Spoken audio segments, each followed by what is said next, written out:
78세 운전자의 돌진. 대만에서 사상자가 발생한 충격 사건.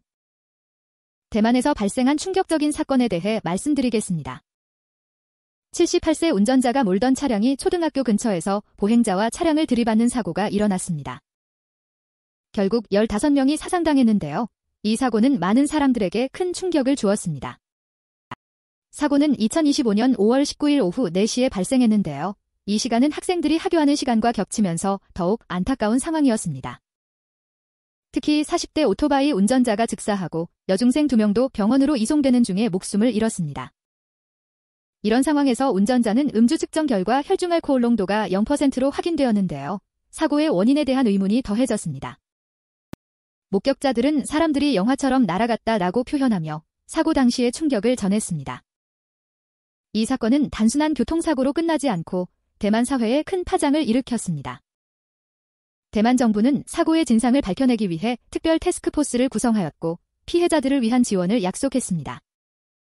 고령 운전자의 안전 문제는 이 사건을 통해 다시 한번 대두되었는데요. 앞으로 어떤 대책이 마련될지 주목해야 할 것 같습니다. 사고가 발생한 장소는 대만 북부 신베이시 산샤 지역으로 타이베이 대학교 부속 초등학교 인근입니다. 이곳은 평소에도 많은 사람들로 붐비는 곳인데 사고 후에는 더욱 긴장감이 감돌고 있습니다. 사고 이후 경찰은 철저한 조사를 진행하고 있으며 운전자의 상태와 사고 경위를 면밀히 살펴보고 있습니다. 피해자 가족들은 슬픔에 잠겨 있으며 사회 전반에 걸쳐 큰 충격이 이어지고 있습니다. 이런 비극적인 사건이 다시는 발생하지 않도록 교통 안전에 대한 인식이 필요하다는 목소리가 커지고 있습니다. 사고가 일어난 후에는 대만 사회가 안전을 위해 어떤 조치를 취할지에 대한 관심이 집중되고 있죠. 대만의 사고는 단순한 숫자가 아닌 소중한 생명을 앗아간 사건이라는 점을 잊지 말아야 할 것입니다. 이 사건을 통해 우리는 고령 운전자의 운전 능력에 대한 재검토와 대책 마련이 필요하다는 사실을 다시 한번 깨닫게 됩니다. 이제 대만 사회가 어떤 방향으로 나아갈지 지켜봐야겠네요. 앞으로의 상황을 주의 깊게 살펴보는 것이 중요하겠습니다. 이 사건이 단순히 잊히지 않도록 지속적인 관심이 필요하다는 점을 강조하고 싶습니다. 과연 이 사건이 대만 사회에 어떤 변화를 가져올까요? 모두가 함께 이 문제를 해결해 나가길 바랍니다. 신성우 아들 상위 01 성적의 비밀과 아빠의 걱정. 안녕하세요. 오늘은 가수 신성우와 그의 첫째 아들에 대한 이야기를 해볼게요. 최근 신성우가 방송에서 아들의 성적에 대해 언급했는데요. 아들이 전국 20위 안에 드는 성적을 거둔 사실이 화제가 되었죠. 이 소식은 많은 사람들에게 큰 관심을 끌었고 신성우는 아들에게 자랑스럽다는 말을 아끼지 않았습니다. 하지만 신성우는 아들의 성적에 대해 걱정이 많다고 하더라고요. 이게 단순한 농담이 아니라는 점이 흥미로운데요. 그는 하버드에 간다면 내가 써야겠다며 유머를 섞어 이야기했지만 그 속에는 아들에 대한 깊은 걱정이 담겨 있는 겁니다. 신성우는 자녀 교육에 대한 책임감을 느끼고 있으며 아들의 미래를 위해 많은 준비를 하고 있다는 걸 강조했어요. 그는 자신의 저작권료와 판권을 통해 가족이 경제적으로 안정될 수 있도록 미리 준비하고 있다고 밝혔습니다. 내가 없더라도 아내와 아이들이 살 수 있도록 해놨다는 말이 특히 인상적이었는데요.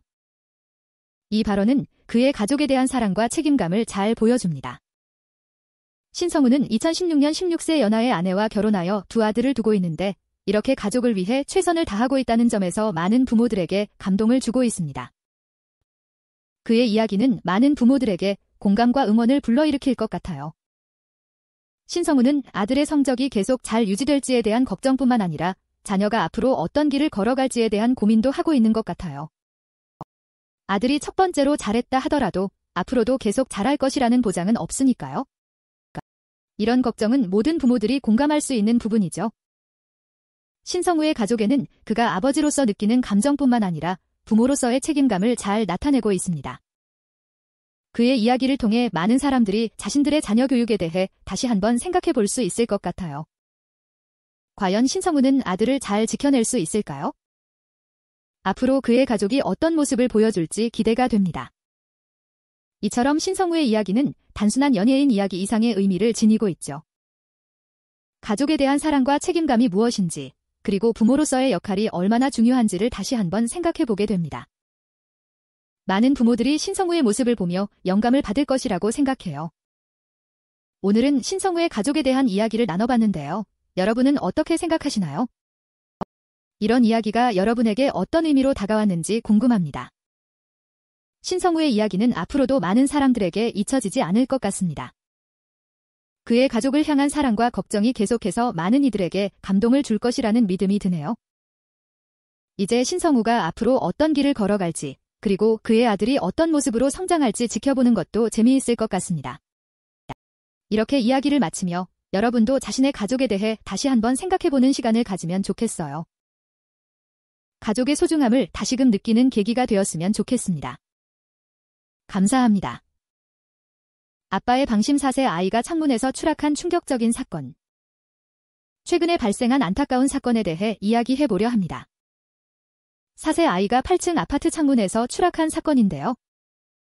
이 사건은 많은 사람들에게 충격을 주었고 부모의 부주의가 얼마나 위험할 수 있는지를 다시 한번 일깨워줍니다.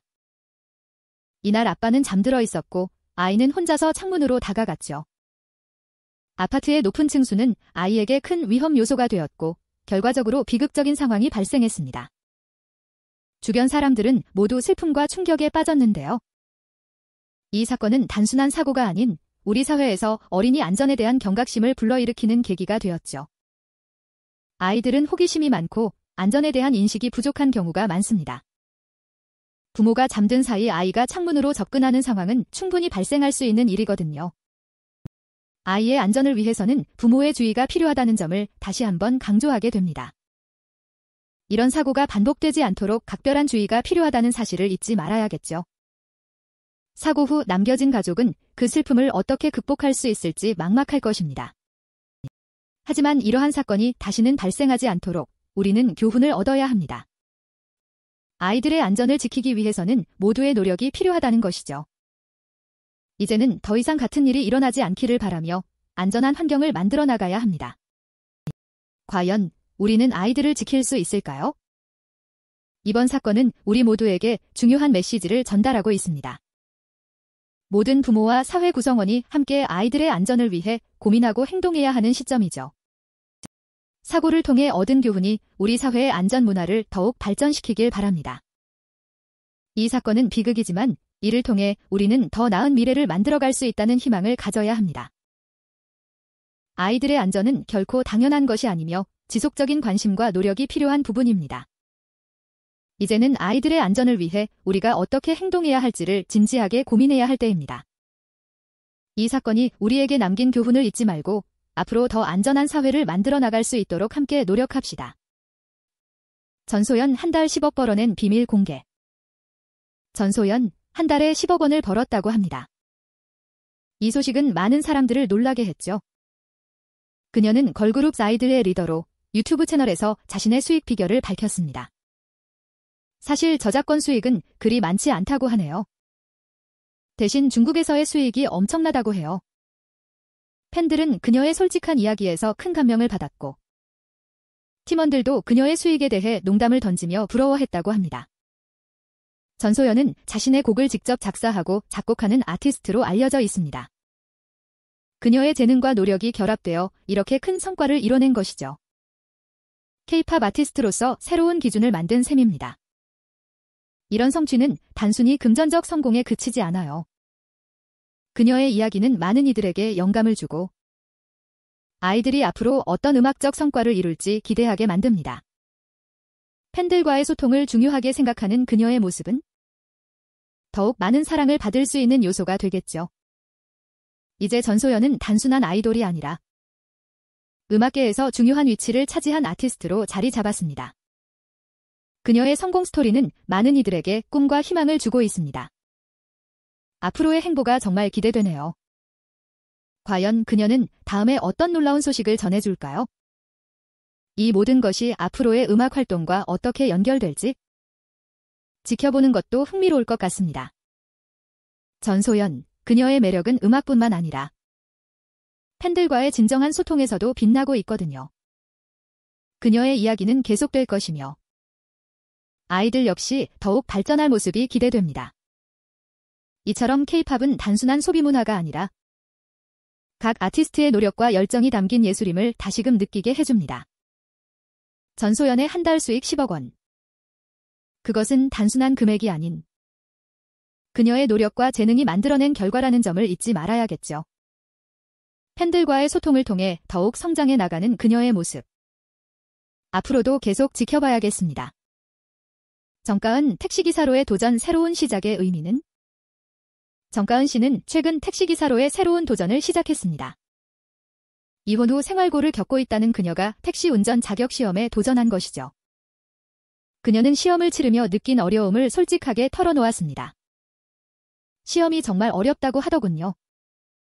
결국 75점으로 합격했지만 그 과정은 결코 쉽지 않았습니다.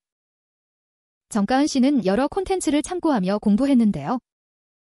그녀는 하나의 채널에만 의존하기보다는 다양한 자료를 활용해야 한다고 느꼈다고 합니다.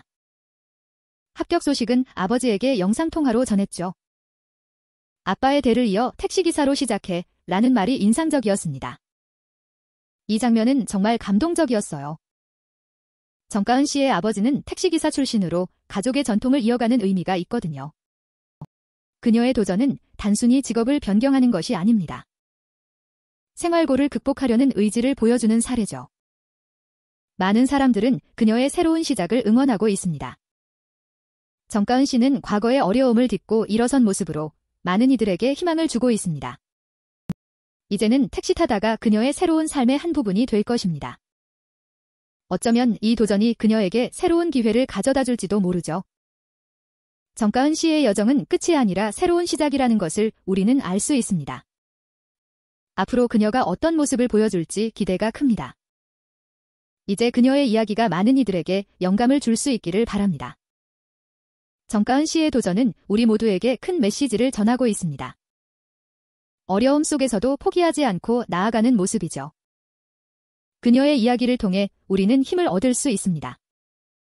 정가은 씨, 이제는 택시기사로서의 새로운 여정을 시작하는데요. 과연 그녀가 어떤 일들을 겪게 될지 궁금합니다. 그녀의 경험은 분명 많은 사람들에게 공감과 응원을 받을 것입니다. 이제는 택시 타다라는 말이 그녀의 새로운 삶을 상징하게 될 것입니다. 정가은 씨의 여정이 계속되기를 기대합니다. 지기현 판사 접대 의혹 부인 민주당의 충격 반격. 최근 지기현 판사가 룸살롱 접대 의혹을 부인하면서 큰 논란이 일고 있습니다. 그는 법정에서 그런 곳에 간 적이 없다며 강하게 반발했습니다. 그런데 민주당이 그를 반박하는 사진을 공개했죠. 사진 속 지 판사는 여러 사람과 함께 있는 모습으로 민주당은 이를 통해 그의 주장을 뒤흔들고 있습니다. 노종면 민주당 대변인은 판사가 사실을 인정할 줄 알았는데 전혀 아니었다며 그의 신뢰성을 의심했습니다. 이 사건은 단순한 개인의 문제가 아니라 법원과 정치권의 신뢰성에 큰 영향을 미칠 수 있는 사안입니다. 여론은 뜨거운 관심을 보이고 있으며 많은 이들이 이 사건의 진실을 궁금해하고 있습니다. 특히 법원과 정치권의 관계가 더욱 복잡해지는 상황이죠. 검찰 수사는 현재도 진행 중이며 이 사건의 향후 전개가 주목받고 있습니다. 지기현 판사의 접대 의혹은 과연 어떻게 마무리될까요? 이 사건은 사법부의 신뢰성에 중대한 타격을 줄 수 있는 가능성이 크거든요. 많은 이들이 이 사건의 진실을 기다리고 있으며 그에 따라 법원에 대한 신뢰도 흔들릴 수 있습니다.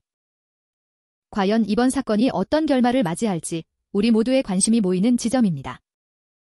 이렇게 정치와 사법부가 얽히는 사건은 앞으로도 계속될 가능성이 높습니다. 지기현 판사의 경우처럼 사법부의 인사와 정치적 입장이 결합되면 어떤 일이 벌어질지 우리는 잘 알고 있죠. 사법부가 정치적 압력에 휘둘리지 않기 위한 노력이 더욱 필요해 보입니다. 이번 사건을 통해 우리는 사법부의 독립성과 정치적 중립성에 대해 다시 한번 생각해볼 기회를 가지게 되는데요. 지기현 판사의 접대 의혹은 그저 개인의 문제가 아닌 우리 사회의 신뢰와 정의에 대한 질문을 던지는 사건이라고 할 수 있습니다. 과연 이 사건이 어떻게 전개될지, 그리고 그 결과가 우리에게 어떤 의미가 될지 계속해서 지켜봐야 할 것 같습니다. 이번 사건의 진실이 밝혀지는 그날까지 많은 이들이 주목하고 있습니다. 마지막으로 이 사건이 우리 사회에 어떤 교훈을 줄 수 있을지 생각해보는 것도 중요할 것 같습니다. 지기현 판사와 민주당 간의 갈등은 단순한 논란이 아닌 우리 모두에게 중요한 이슈로 다가오고 있습니다. 이렇게 복잡한 사안이 어떻게 전개될지 앞으로의 상황을 지켜보는 것이 필요합니다. 결국 우리의 관심이 곧 우리의 미래를 결정짓는다는 것을 잊지 말아야겠죠.